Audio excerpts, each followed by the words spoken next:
And I must say, the first time I went to the West Bank was in 2003, and I could not believe my eyes. I really could not believe what was going on. And there is one word that sums the whole thing up, and that is humiliation. At every opportunity, Palestinians are humiliated, utterly humiliated by the Israeli soldiers and the officials in the West Bank. Now if you go to Gaza, things are even worse. And a lot of people will tell you about Gaza. Ken's been to Gaza, I've been to Gaza 4 or 5 times now.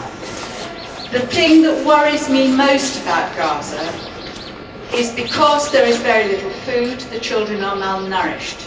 They are also drinking polluted water from sewage and from nitrates in the soil, and over-salination because they can't get fresh water. The children are also traumatized by planes, targeted assassinations, planes coming over, sonic booms, the sort of fun the Israeli Air Force have by issuing sonic booms in the middle of the night. Frightens the children. In fact, it terrifies the children. 60% of them are malnourished. Probably over that percentage wet their beds, they don't concentrate well at school, and their education is scanty.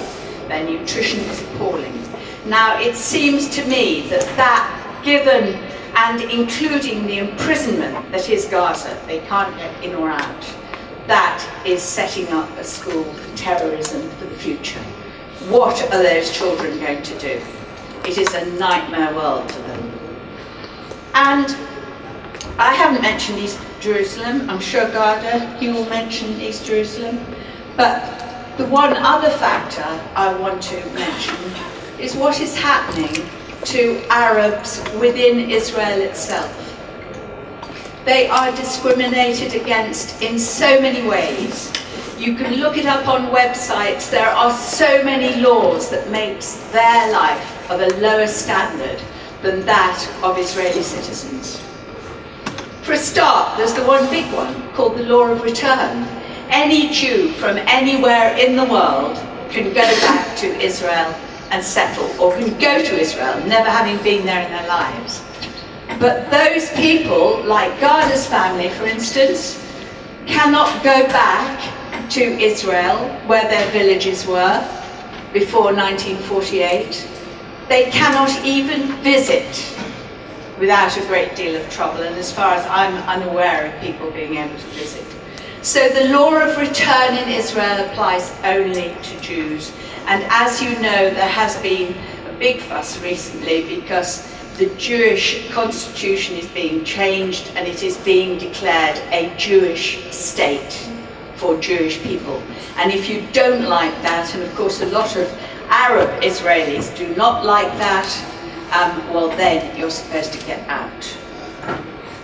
Expenditure on schools, expenditure on health, expenditure on welfare are all much, much less, a tiny fraction of what is spent on Israeli citizens.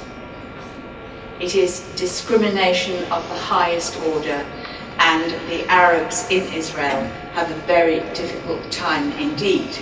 Marriage laws are stacked against them. One interesting thing I read today, I saw that Haredi Jews in Israel are exempt from doing military service in the IDF. Now, if Arab Israelis refuse to do military service in the IDF, and who would want to if you're an Arab citizen, because you have to go and attack your own people in the West Bank, who would want to? But though they are then not allowed to receive tuition fees if they want to go on to university, they have to serve in the IDF first. And I would like to know, someone may be able to tell me, if the same applies to Haredi Jews. Are they excluded from tuition fees if they don't do their national service? It's an utter nonsense that Arabs are not allowed. It's not a nonsense. Yeah, there will be an opportunity for questions afterwards. Another example of it's a lie, like all in a lie. There will be an opportunity, sorry. Another example. I just want to sum up, because recently there has been something called the Russell Tribunal taking place in several places Kangaroo around the court. world.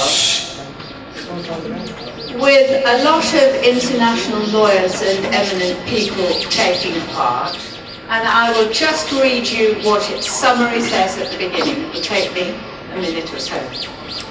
The tribunal finds that Israel subjects the Palestinian people to an institutionalized regime of domination amounting to apartheid as defined under international law.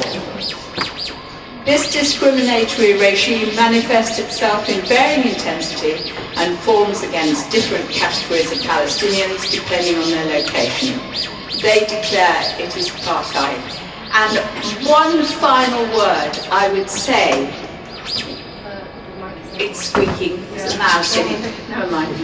One final word, I would ask those people who support Israel in this room what on earth they think Israel is doing.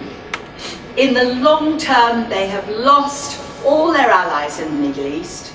They have no friends anymore. The Arab Spring will go on and make sure of that. What does Israel need?